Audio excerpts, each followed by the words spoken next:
다양한 생물들이 살아가는 생태계의 보고, 갯벌. 바닷물이 빠져나가고 속살을 드러낸 갯벌에서는 온갖 생물이 먹이 활동을 시작합니다.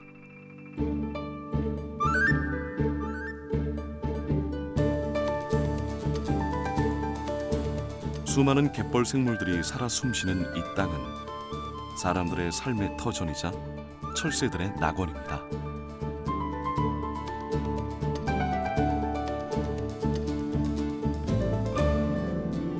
사람과 자연, 그리고 삶이 만나는 가장 신비롭고 아름다운 땅. 사계절 풍성한 먹거리를 내어주는 갯벌에 기대어 사는 사람들이 있습니다. 바다의 밭에서 건져 올린 보성의 맛있는 갯벌 이야기를 지금 만나러 갑니다.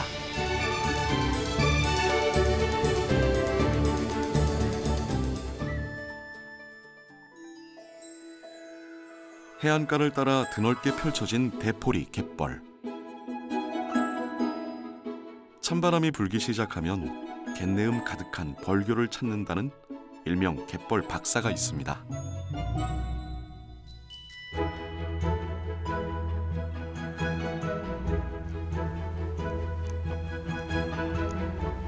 오랜만에 와보네. 꼬막이 나오기 시작할 텐데.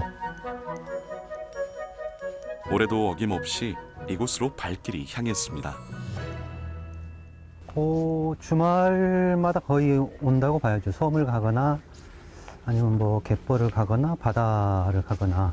시작은 공부를 하기 위해서 왔었고, 또 공부를 하다가 그 도시에 있는 사람들하고 그 가치를 같이 나누고 싶었는데, 지금 이제 그런 목적보다 제 몸이 이렇게 갯벌이나 바다를 다녀오게 되면은 아주 편안해지고 힐링이 되는 느낌들이 있어서 오히려 저를 위해서 이렇게 갯벌이나 섬이나 바다를 찾고 있습니다.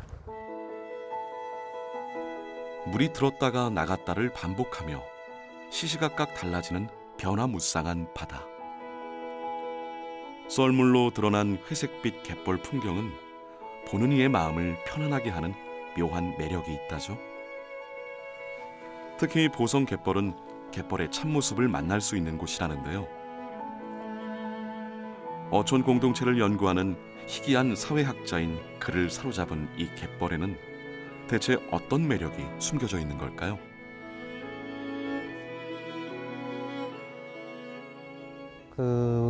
보성 갯벌은 여기 주민들은 그렇게 얘기해요. 이게 참벌이다, 참갯벌이다라고 이렇게 얘기를 하거든요. 뻘갯벌이죠. 그래서 이제 저 순천만 쪽에서 내려오는 그런 토사들이 안에 쌓이면서 펄갯벌을 이루죠. 걸어서 들어갈 수 없는 정도로 뻘이 이렇게 많이 쌓여 있기 때문에 이제 그런 갯벌은 꼬막이나 또는 짱뚱어들이 이렇게 잘 자라는 곳이죠. 이쪽에서 나오는 것만 해도 한 70% 정도를 차지하고 있으니까 이 펄갯벌이 가지고 있는 특징을 가장 잘 보여주는 곳이다. 이렇게 얘기할 수 있을 것 같습니다. 유네스코 세계자연유산에 등재된 한국의 갯벌 4곳 중 유일하게 남해안에 있는 보성 순천 갯벌.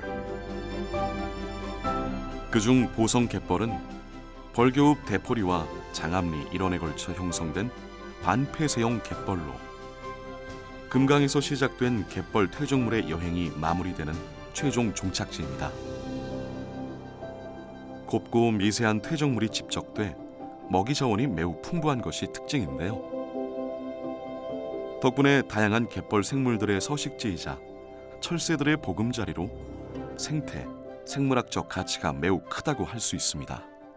보성갯벌은 주변에서 유입되는 소형 하천으로부터 영양염이 많이 유입되기 때문에 주변에 염습지가 잘 발달하고 기초 생산이 매우 높은 곳입니다. 이러한 높은 기초 생산으로 인해서 고막, 새고막과 같은 수산물이 아주 풍부하게 서식하고 있는 곳입니다. 그리고 이런 갯벌 생물들을 먹이로 해서 멸종위기, 국제적으로 멸종위기 철새들이 많이 서식하는, 많이 도래하는 그런 우수한 갯벌이라고 할 수 있겠습니다. 자연하천인 벌교천과 펄갯벌이 이상적으로 이어진 보성갯벌은 풍광 또한 아름답습니다. 갈대 군락지로 유명한 중도 방죽.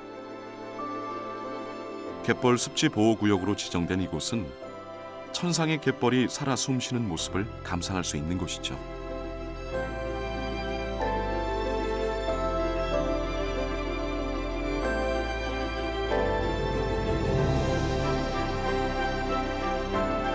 보성갯벌은 2003년 습지보호구역 지정에 이어서 2006년 국내 갯벌 최초로 람사르 습지에 등재됐고 2016년엔 갯벌 도립공원으로 지정되면서 해양 생태의 보고이자 생물 다양성의 상징으로 보호가치를 인정받아 관리돼 왔는데요.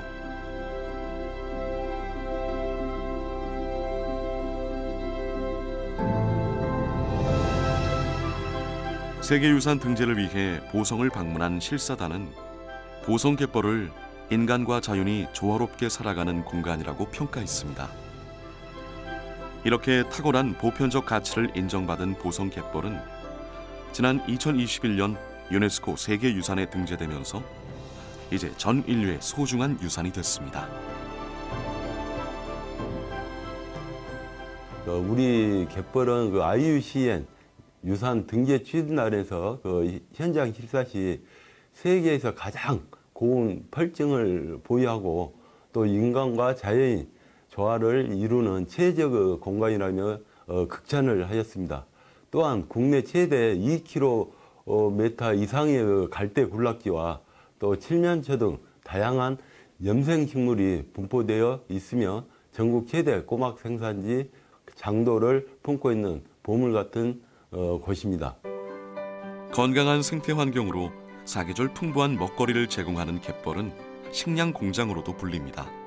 그래서 갯벌이 잘 발달한 지역에서는 오래전부터 갯벌 생물들을 주요 먹거리로 이용해 왔는데요. 우리나라의 갯벌에는 수많은 생물들이 높은 밀도로 서식하고 짧은 시간 안에 복원되는 뛰어난 능력이 있어서 적당량을 먹거리로 이용해도 큰 문제가 되지 않았죠. 덕분에 갯벌은 다양한 음식 재료를 생산하는 공장이며 저장 창고로서 풍부한 단백질 공급원이 되어 왔습니다.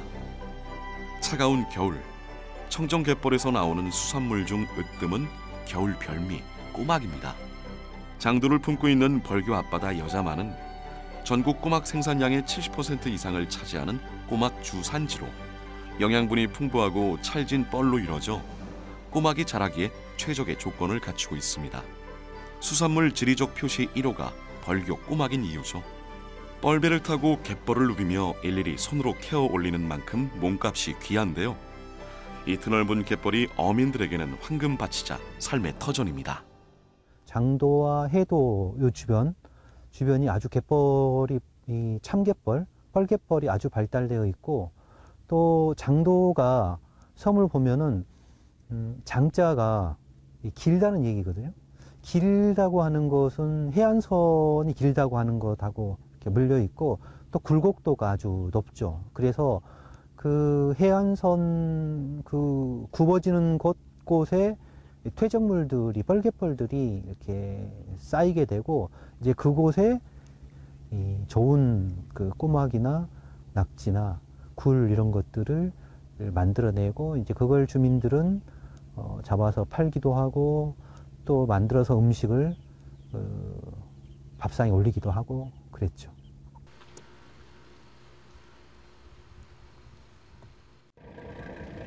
이른 새벽, 꼬막잡이 어선이 바다로 나갈 채비를 서두릅니다. 벌교의 배들은 찬바람이 부는 11월 말부터 이듬해 3월까지가 가장 바쁘다는데요. 오늘도 짙은 어둠을 뚫고 바다로 향합니다.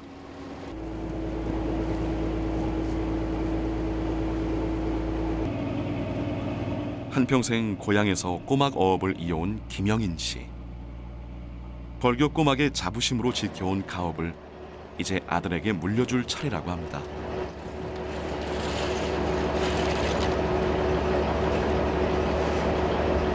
아들이 원래 축구 선수인데 그냥 외지로 돌다 보니까 안 돼서 그냥 또 아빠 사업도 이어봐야 되고 해서 후계자 수업 중이죠. 막. 의외로 할만해요. 약간 피곤한 거 빼고는 힘든 건 없어가지고. 싱싱한 꼬막을 공급하기 위해서 이렇게 매일 새벽 조업을 감수한다는데요. 든든한 후계자와 함께하는 오늘 조업도 만선이길 바랍니다. 어장에 도착하자 부지런히 그물 내릴 준비를 하는 초보 일꾼. 갯벌에 직접 들어가서 채취하는 참꼬막과 달리 새꼬막은 배를 이용해서 대량으로 건져 올리는데요. 줄과 그물을 단단히 묶어 바다로 던집니다. 새꼬막은 수심 10m 내외의 바닷속 갯벌에서 자라기 때문에 그물 입구에 틀이 달린 형망을 이용해서 바닥에 묻혀있는 꼬막을 채취합니다. 꼬막을 캐기 위해서 기계를 밑에다 이제 떨구면은 그물로 끌고 가면서 꼬막이 이제 딱 켜지는 거라서 그 작업을 하고 있는 거예요. 저게 지금 배로 계속 이동하면서 꼬막을 잡고 있는 건가요? 네, 지금 꼬막을 계속 이제 긋고 있는 거예요. 그물을 내렸다고 끝이 아닙니다. 이제 베테랑 어부가 등장할 차례. 줄을 이용해서 그물을 위아래로 들었다 놨다 반복해야 꼬막이 더 많이 잘 잡힌다는데요. 보기보다 섬세한 손길이 필요한 작업입니다.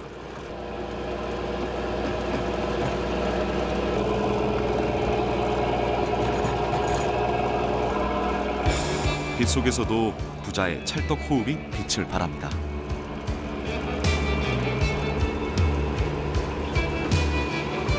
그물에 담겨있는 꼬막은 한 번에 들어올리지 않고 털을 씻어낸 후 비로소 배 위로 올립니다.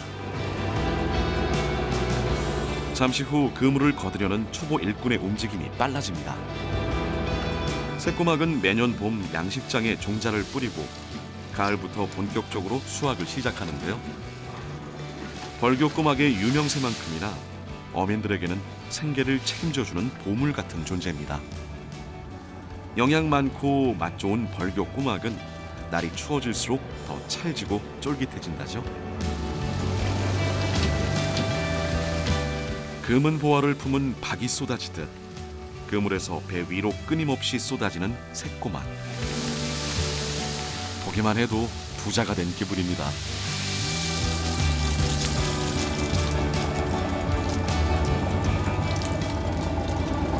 등양만은 뻘이 좋잖아요. 지금 여기 등양만 뻘이 세계 유네스코에 등재된 걸로 알고 있어요. 뻘이 좋아서 모든 게 좀 맛있어요. 생물이 꼬막도 그러고 낙지도 그러고 여기서 잡히는 건 다 그래요.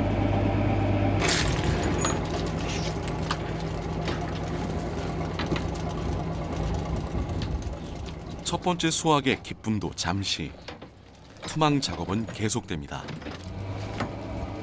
꼬막 채취는 보통 새벽 12시부터 오전 8시까지 이어지는데요. 그물이 올라오길 기다리는 동안에도 쉴 틈은 없습니다. 아무것도 보이지 않는 검은 바다 위에서 새꼬막을 잡기 위한 사투는 계속됩니다. 시간이 갈수록 묵직해지는 그물.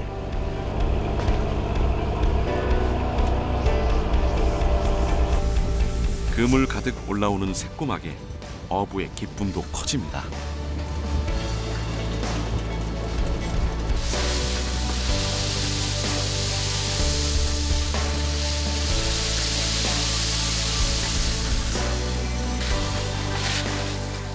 오늘 수확량을 채우기 위해서는 더욱 바쁘게 움직여야 하는데요. 시린 바닷바람을 맞아가며 건져 올린 새꼬막이 갑판 위에 수북이 쌓였습니다.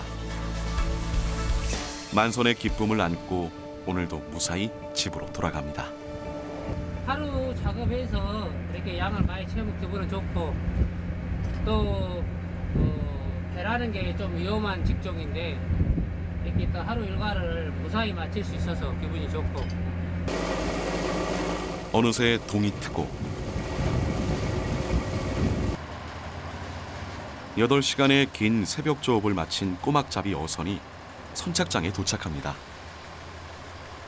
그런데 여기서 끝이 아닙니다. 수확해온 꼬막을 선별하는 작업이 기다리고 있는데요. 배에서 선별 기계로 꼬막을 직접 올려야 하는 만만치 않은 작업입니다.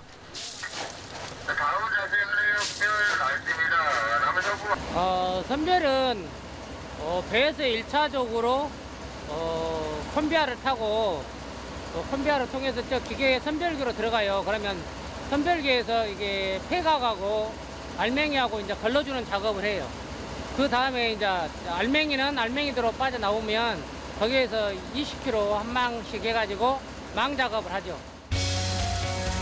마을 공동 선별장에서 껍데기와 알맹이를 분리하는 작업이 신속하고 분주하게 이뤄집니다.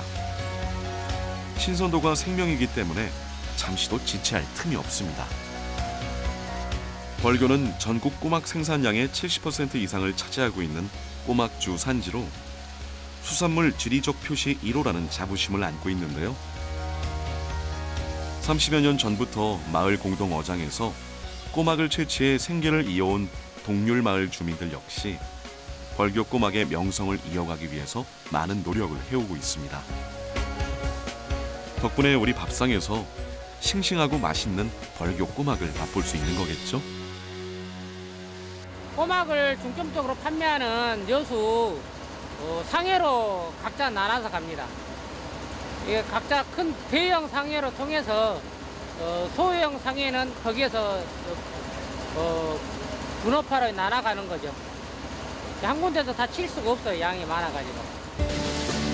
예로부터 수산자원이 풍부했던 동률마을. 최근엔 어촌 뉴딜 사업으로 정주 만족도가 더욱 높아졌다고 하는데요. 주민들 스스로 동률항의 풍부한 수산물을 활용해 자체 브랜드를 만들고 특산물을 이용한 특화 음식을 개발하는 등 다양한 시도를 하고 있습니다. 예, 저희 이제 어촌계 같은 경우는 양식장을 휴식 연재를 실시하고 있어요. 우리가 봄에 그 꼬막 종자를 채취를 해서 양식장에 살포하는데 우리가 양식장이 5군데면 2군데는 비워놓고 3군데만 이렇게 살포를 하고 있어요.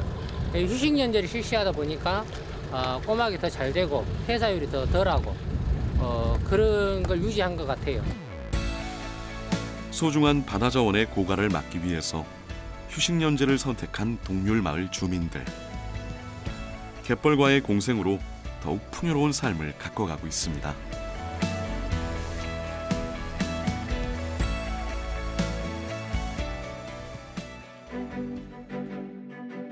찬바람이 불면 벌교에는 제철 꼬막을 맛보러 오는 관광객들의 발길이 이어지는데요. 벌교역에 내리면 이곳이 꼬막의 고장임을 단박에 알 수 있습니다. 전시도 해놓고 사진을 걸어놨네. 그거 있네. 이게 꼬막 잡는 기계, 밀대. 요 밀대를 요걸 여기다 이렇게 걸어가지고 이쪽에서 이렇게 미는 거죠. 이렇게. 여기가 약간 지금 들어 올라가져 있잖아요. 이렇게 밀면은 잘 밀려갈 수 있게 되어 있고, 요걸 이제 여기다 걸면은 가면서 꼬막이 한 20cm 정도? 이런 정도에서 깊이에서 이렇게 자라니까 꼬막이 이렇게 손으로 긁는 것처럼 이렇게 긁어지는 거죠. 그렇게 해서 꼬막을 잡습니다. 이 벌교벌은 요게 없으면 한 발짝도 안에 들어갈 수가 없어요. 진흙이 이렇게 퇴적되면서 만들어진 펄이고, 그러다 보니까 모래갯벌이나 이렇게 그 돌이나 이렇게 그런 게 섞인 그런 혼합갯벌처럼 단단한 게 아니라 들어가면 마치 그 늪처럼 이렇게 쭉 빠져 들어가는 거예요. 그래서 집집마다 사람 수만큼, 그 다음에 또 이 뻘배가 이렇게 좀 망가지면은 스페어로 여분의 뻘배까지 해서 가족 수보다 뻘배가 더 많이 있죠. 장도에서도 저 들었던 얘기인데, 반찬을 못하는 것은 용서가 돼도 뻘배를 못하는 것은 용서가 안 된다고 해서. 뻘배가 그만큼 중요하다는 얘기죠. 벌교 역사를 나서자마자 진한 갯내음이 여행자를 반겨줍니다. 벌교천이 흐르는 벌교 읍내는 문학기행 코스로도 꽤 이름난 곳인데요. 조정래 작가의 대하소설 태백산맥의 주 무대로 시내 중심에는 꼬막거리와 태백산맥 문학거리가 조성돼 있습니다. 실제로 포구가 있던 벌교는 일제강점기 내륙 수탈의 전초기지로 사용되면서 근현대사의 아픔을 간직한 곳이기도 한데요. 당시 많은 일본인들이 이주해 살았던 벌교에는 지금도 곳곳에 일제식 건물이 남아 있습니다. 여기가 이제 벌교의 중심 거리고요. 이 지금 집 보면 느낄 수 있는 것처럼 일본식 건물들이 이렇게 있죠. 일부는 일본식하고 또 우리 전통 한옥 이런 것들이 조금 결합되어 있는 것도 있고, 일본인들이 여기에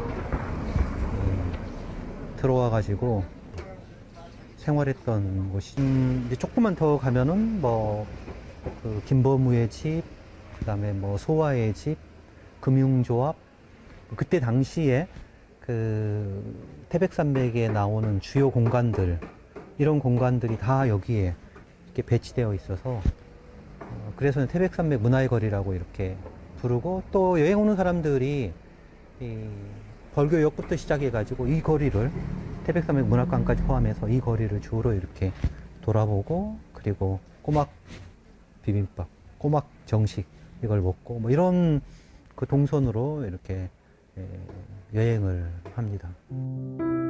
1935년 일제강점기에 지어진 보성여관은 2층짜리 일본식 건물로 당시 벌교에서 가장 번화한 중심가의 자리에 사람들이 밀물처럼 몰렸다고 합니다. 보성여관입니다. 소설 태백산맥에도 등장하는 이곳은 당시엔 5성급 호텔을 방불케 할 정도의 규모였는데요. 세월이 흐르면서 한식과 일식 건축 양식이 한데 어우러지면서 멋스러운 분위기를 물씬 풍깁니다.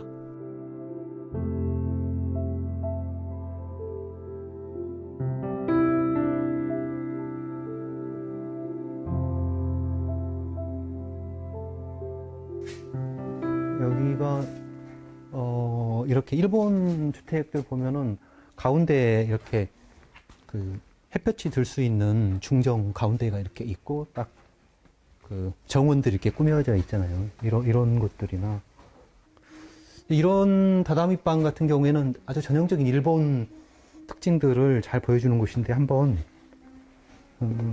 올라가 볼까요?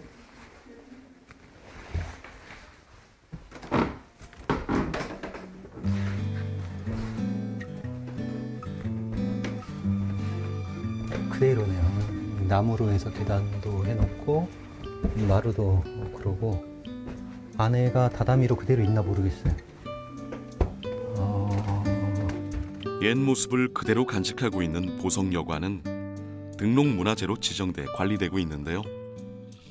지금은 카페와 숙박시설, 갤러리를 갖춘 복합문화공간으로 사랑받고 있는 소중한 문화자산입니다.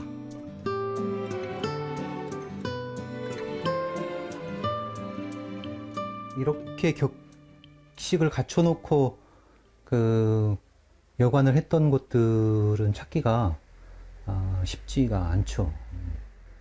또 이렇게 잘 보관되는 것도 사실은 벌교 입장에서 봤을 때는 대단한 자산이고, 이게 아마 등록문화재로 지정된 걸로 아는데 2009년인가 아무튼 등록문화재로 지정이 됐어요. 그래서 어디서 왔어요?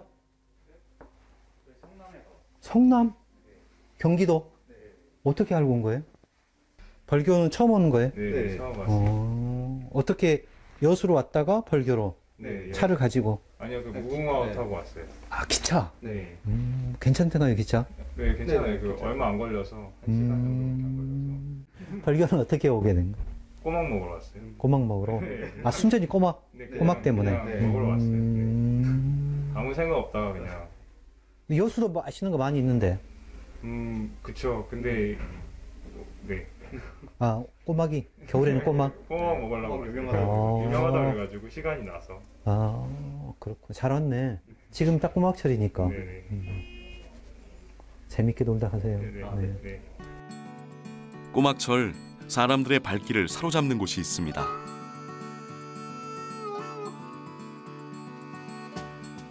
벌교천과 마주하고 있는 벌교시장은 기름진 땅과 바다에서 철마다 나오는 식재료들이 넘쳐나는데요.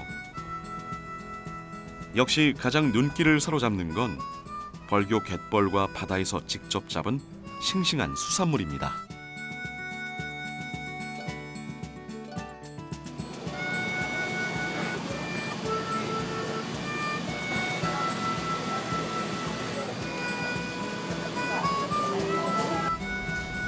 장대, 장대.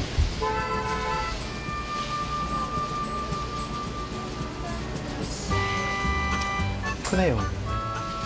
말려가지고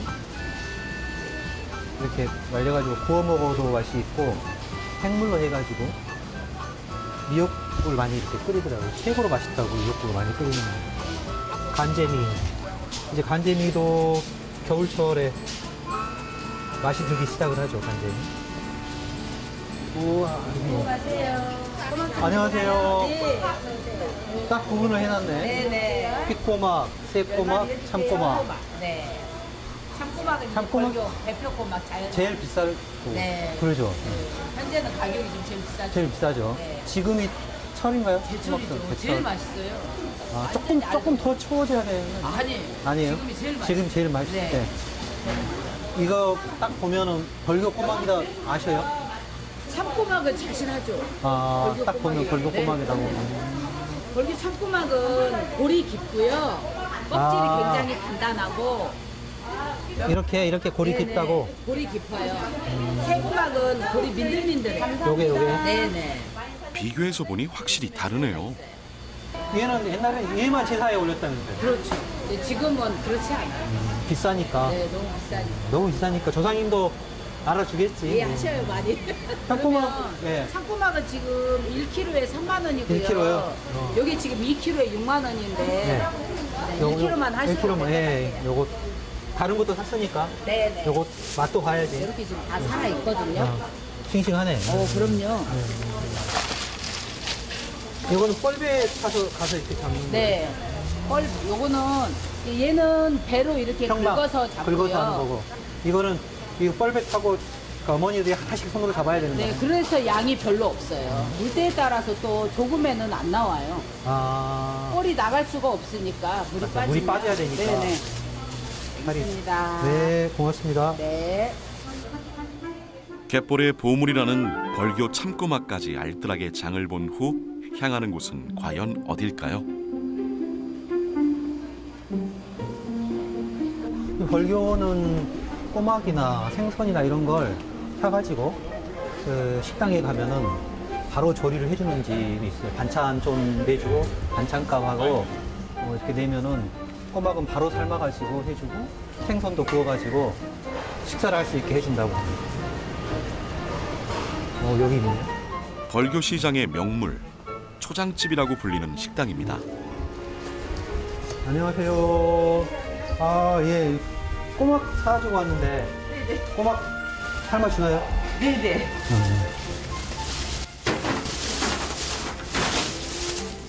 참꼬막. 드세요? 네. 이걸 어떻게 먹어요? 그냥 삶아서 드시는 방법밖에 없어요.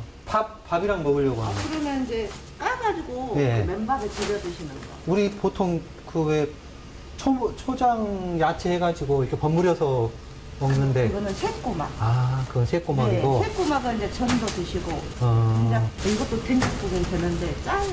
아, 얘는 새꼬막보다 좀 짠가요? 많이 짜요. 아, 그래서 맨밥에다 그냥 비벼서. 네네. 저는 그렇게 권해요. 그렇게는 안 먹어봤는데. 오늘 그렇게 한번. 드셔보셔요. 맛있어요? 맛있다고 하시대요. 알았습니다. 그럼 그렇게. 네네네네네. 전 앉으세요. 네. 뻘배를 타고 갯벌을 누비며 한 알 한 알 채취해서 더욱 귀한 벌교 참꼬막. 그만큼 훨씬 쫄깃하고 맛도 좋다죠. 시집와 벌교 사람이 된 지 언 20년. 사장님만의 꼬막 삶는 비법이 있다는데요. 그냥 이렇게 만들어요.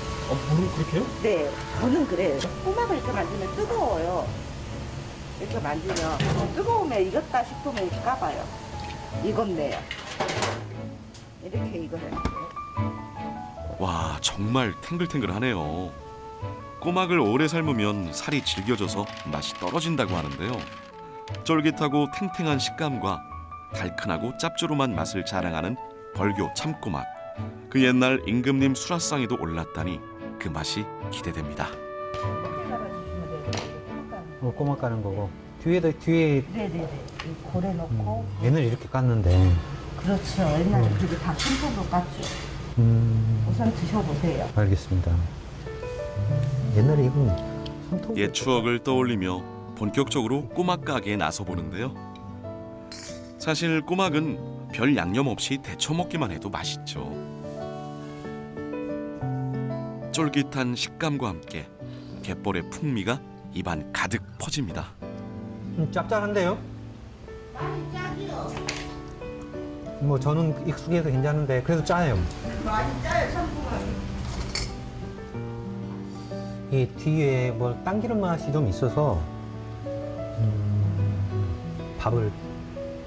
밥이나 막걸리나 이렇게 한잔하면서 먹어야 돼요. 짭조름하면서 계속 손이 가는 게 참꼬막의 매력이죠. 육질의 맛과 식감이 중요한 통꼬막은 참꼬막을, 나머지 꼬막 요리는 새꼬막을 많이 쓰는데요. 전라도에선 잔치상에 홍어와 이 참꼬막이 있어야 걸게 장만했다는 말을 듣습니다. 저는 이 꼬막 보면 이 꼬막 껍질 처리가 이게 힘들어가지고 이 꼬막을 먹고 나면 그 마당에 꼭 이렇게 박혀요. 꼬막이 가을에 옛날에는 그 콩하고 그 나락도 집으로 가지고 와서 이렇게 다 타작을 했거든요. 이게 있으면은 그 콩 같은 거 이렇게 하면은 꼭 그 구멍으로 이렇게 들어가요. 그래서 마당에 있는 꼬막 껍질을 전부 다 주워내고 패인 것은 다시 다 메꾸고 그 일을 했어요. 그래서 꼬막을 보면 꼭 그 일을 했던, 아버지가 그 일을 시켰던 게 이렇게 생각나요. 과장님. 네. 밥에다 좀 먹어야 될 것 같아요. 아, 식사하시게요? 네. 네. 꼬막도 꼬막이고 낙지도 많이 드시고. 낙지도. 네. 여기도 꿀낙지다 보니까 참기름만 넣어갖고 왔거든요. 알만 넣어갖고 같이 비벼 드시면 돼요. 그럼 여기는 뭐 이제 그냥 요 깐 것에다가 요것만 넣어가지고 비벼서. 그렇죠, 알면. 혹시 또 밋밋 하시다면 말씀해 주세요. 네. 썰어갖고 드릴게요. 알겠습니다. 너무 많이 넣어도 짜니까. 사장님의 당부를 되새기며 본격적으로 참꼬막 비빔밥 만들어 볼까요? 보통 꼬막 비빔밥 하면은 야채에다 이렇게 묻혀가지고 그렇게 비벼 먹잖아요. 그렇죠. 회무침 해가지고. 이렇게 먹으면은 궁금한데 이 맛이 있을까? 맛있다고 하셨어요. 맛있어요? 네네. 커다란 비빔 그릇에 밥과 김, 참기름, 그리고 벌교 참꼬막이 전부입니다. 이건 따로 뭐 간을 할 필요도 없겠네요.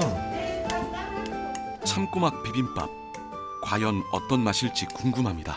이렇게는 처음 먹어보는데 야채 넣고 막 고추장 넣고 초장 넣고 이렇게 비벼봤는데 냄새가 입안에 침이 그냥 가득 찼어요. 한번 먹어봐요. 입안 가득 한 입 맛보는데요.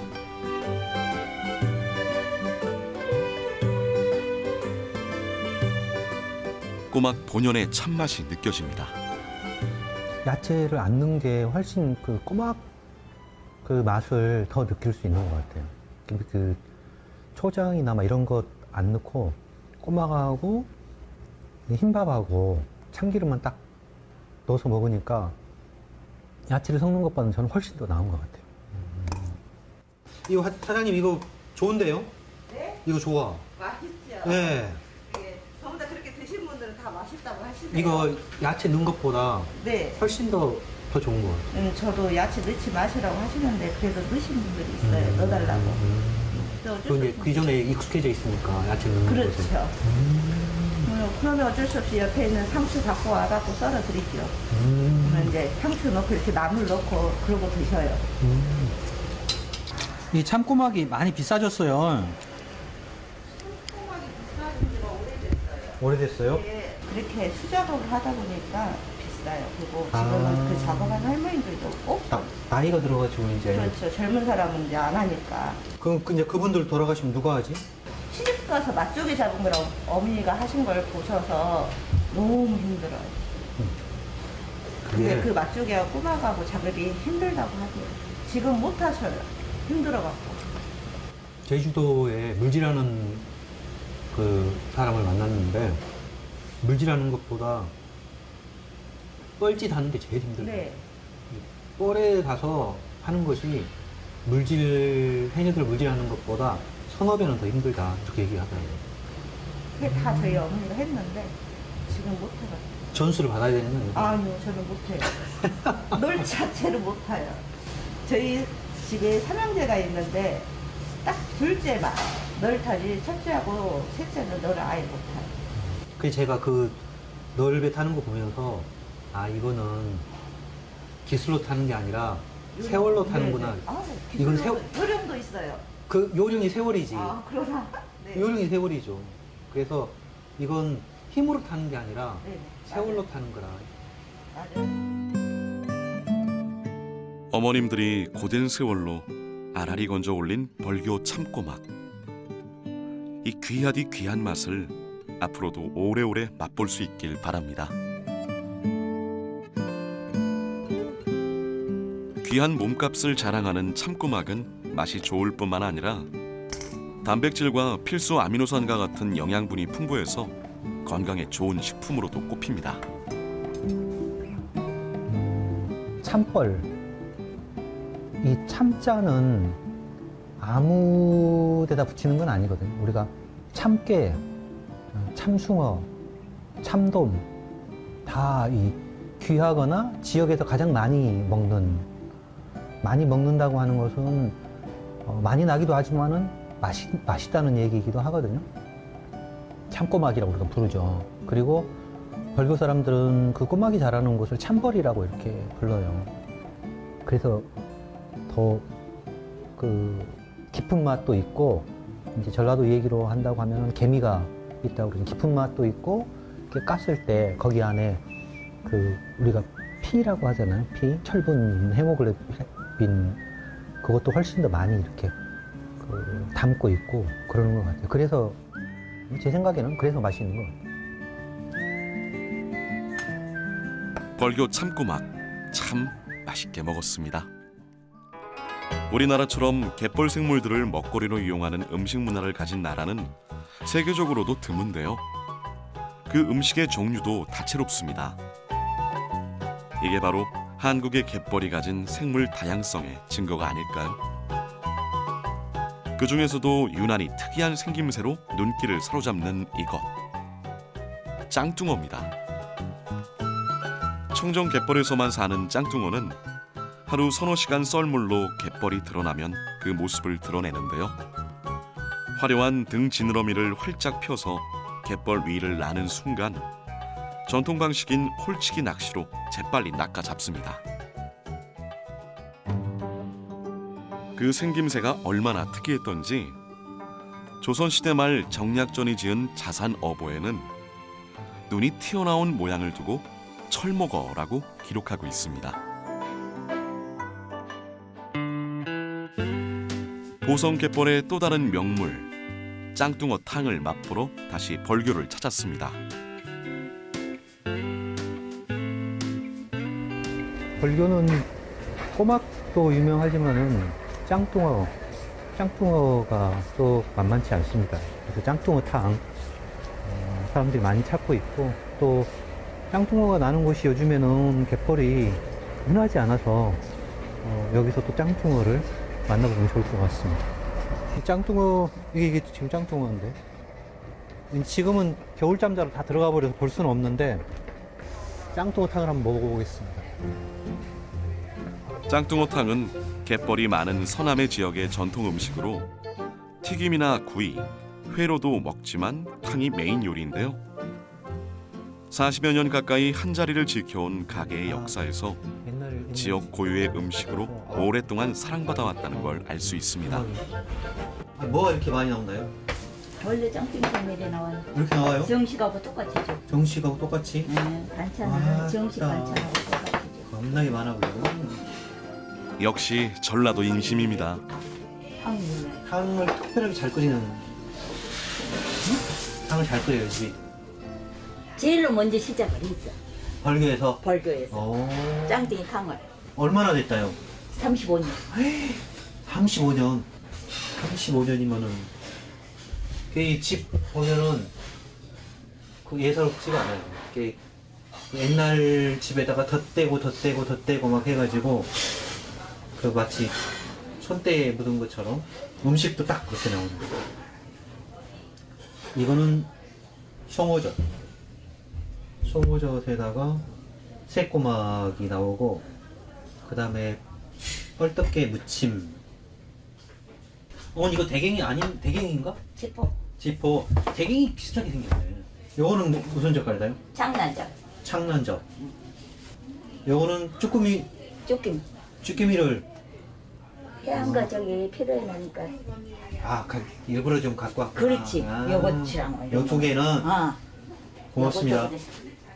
오늘 운이 좋습니다. 뜨거워. 드디어 짱뚱어 탕이 등장했습니다. 단백질이 풍부해서 보양식으로 인기인 짱뚱어 탕. 개펄 사람들에게는 먹을 게 없던 시절 줄인 배를 고단백 영양식으로 채워준 고마운 음식입니다. 여기에 그 짱뚱어 애도 들어가요? 애가 들어가야 맛있어요. 그러니까 홍어탕도 왜 애가 들어가잖아요. 예. 오늘 애가 들어가야. 근데 짱뚱어 애는 조그마하잖아요. 큰 놈만 사서. 우리는 큰 것만 사. 큰 것만. 요거는 그러면은 미리 사놨다가 이렇게. 우리는 미리 사. 여기 갯벌에서. 벌교에서만. 벌교에서만 잡는 붉음이 거. 나오지. 딴 데는 붉음이 안 나와요. 붉은 거는 훌치기 낚시로 가는 거. 훌치기로 잡는 것만. 여기 벌교에 훌치기 낚시를 하는 사람 몇 사람이나 4-5분 되지. 4-5분? 그렇게 많지는 않네. 옛날에는 훨씬 더 많았지. 많지. 짱뚱어는 오염된 곳에서는 살 수 없고 양식도 되지 않아서 100% 자연산이라네요. 짱뚱어. 여기는 있네 그냥. 완전히 갈아버린 게 아니네. 갈아본 것도 있고. 갈아본 뒤 뼈리 또 안 갈아고 주게. 삭소가 아주 맛있어. 둘이 먹다 하나 주고도. 둘이 먹다 하나 주고도 몰라? 맛있게 생겼네. 요거는 절대로 없어. 양식은 일단 안 돼요. 안 되고. 중국산도 안 들어오고. 중국산 안 들어오고. 네, 들어오기는 들어온다 그래. 근데 안 들어와요, 근데는. 여기 벌교에서 중국산 쓴다라고는. 이제 소문난 건 난리 나지. 그렇지. 예, 한번 먹어보려면. 자, 그럼 이제 벌교 갯벌에서 잡은 짱뚱어 맛 좀 볼까요?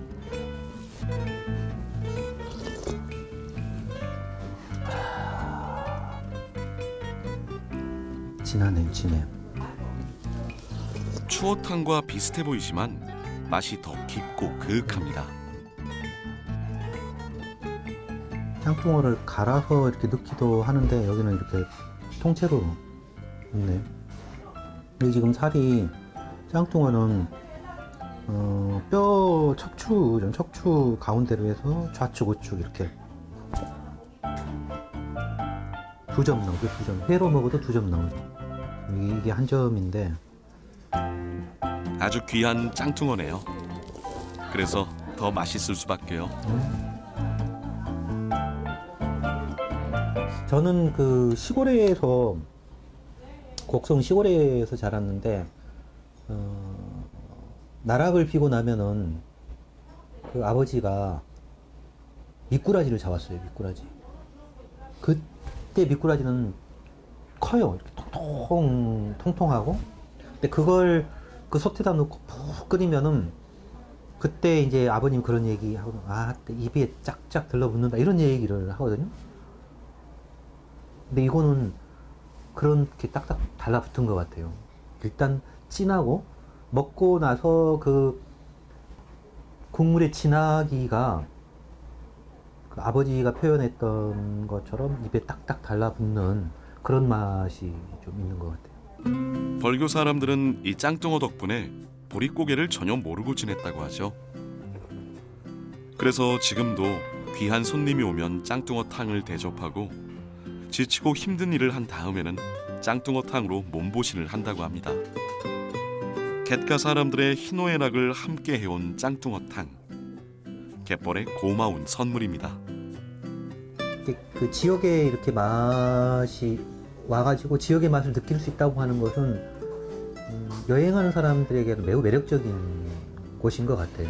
이렇게 벌교 왔을 때 꼬막이든지 또는 뭐 짱뚱어든지 또 직접 그 가까운 뭐 한 10분 안에 벌교 시장에서 이런 재료들을 만날 수가 있고 또 거기서 한 5분 10분 가면은 갯벌에서 얘들이 서식하는 것들을 볼 수 있고 이런 공간들을 벌교가 가지고 있는 그런 특징들이 아닌가 이런 생각들이 들고 사실 이런 소비들을 여행객들이 이렇게 해줬을 때 갯벌에서 어업 활동하는 어민들도 지속 가능한 그 생활이 가능하고 또 갯벌을 지키려고 하는 그런 노력도 어민들도 참여도 가능한 부분들이 있죠. 그래서 우리가 그 지역에 왔을 때 그 지역에서 음식을 선택하는 것 이런 것이 사실은 갯벌을 살리고 또 섬이나 섬 주변의 그 어촌을 살리는데 우리가 어떻게 음식을 먹느냐라고 하는 것이 매우 중요한 것 같습니다. 보성은 수산물 지리적 표시 제1호 벌교 꼬막을 보유하고 있으며 국가 중요 어업유산 제2호인 보성 뻘배 어업을 이어오면서 해양수산 분야에서 오랜 역사와 명성을 자랑하고 있는데요. 여기서 나아가 뻘배의 레저화를 시도한 뻘배 타기 대회로 갯벌 체험의 대중화를 선도하고 있습니다. 그리고 유네스코 세계유산 등재를 계기로 갯벌의 지속가능한 발전을 위해서 전남도와 손을 잡고 여자만 국가 갯벌 해양정원을 조성해 보성 갯벌을 보존하는 동시에 생태관광 활성화를 이끈다는 계획인데요. 갯벌을 즐기는 공간인 동시에 지켜야 할 소중한 유산임을 깨닫는 체험의 장이 마련되길 바랍니다. 예, 보성 벌교 갯벌의 그 아름다움을 오래 보존하고 다양한 교육의 장으로 활용하기 위해 갯벌 복원, 국가 갯벌, 또 해양정원 조성 등 신규 사업과 청정어장 재생 사업을 하고 있습니다. 한때 뛰어난 생산성과 복원력을 자랑했던 바다의 황금밭 갯벌. 하지만 지금 갯벌은 황폐화 위기를 맞고 있습니다. 기후 환경 변화와 해양 오염은 우리가 갯벌에 던진 부메랑이 되어 되돌아오고 있습니다. 꼬막과 낙지, 짱뚱어의 귀한 몸값은 갯벌 생물 자원의 감소가 심각하다는 것을 보여주는데요. 단백질을 공급하는 원천이 되는 갯벌 생물 자원 감소는 결국 지역의 음식 문화에도 큰 영향을 줄 것으로 예상됩니다. 일찍부터 갯벌 생물 자원의 중요성을 인식한 보성에서는 꼬막과 낙지 같은 어족 자원 회복을 위해 꼬막 종자 생산과 함께 바다 목장 사업을 통해 어족 자원 보강에 힘써왔습니다. 그리고 내년부터는 참꼬막 자원 회복 사업을 추진해 벌교 꼬막의 옛 명성을 되찾고 보성 갯벌을 청정 어장으로 가꿔나갈 예정입니다. 2014년부터 벌교 꼬막 종묘 배양장 운영으로 안정적인 꼬막 종자 생산 및 공급을 하고 있으며 2017년부터 21년까지 5년에 걸쳐 꼬막 생산량 및 서식장을 조성하는 연화바다 목정화를 진행하였습니다. 또한 그 꼬막 중간 육성장 조성, 마을어장 개발 사업, 또 꼬막 종자 대량 생산 기반 구축 사업을 장기적으로 추진하여 꼬막 자원 급감에 우리 군에서는 적극 대처하고 있습니다. 아무도 주목하지 않던 잿빛 땅에서 인류의 마지막 희망이 된 갯벌. 이곳에 넘쳐났던 갯벌 생물 자원들은 우리 모두 아끼고 지켜야 할 중요한 자원이 됐는데요. 이제 지속 가능한 갯벌 환경을 위한 고민이 필요합니다. 갯벌은 쓸모없는 땅이라고 생각을 해왔죠. 인간은 그 갯벌에 기대어서 하는 생물의 한 종일 뿐이라는 생각까지 온 거예요. 그게 지금 세계 자연유산에 등재된 그런 상황들이거든요.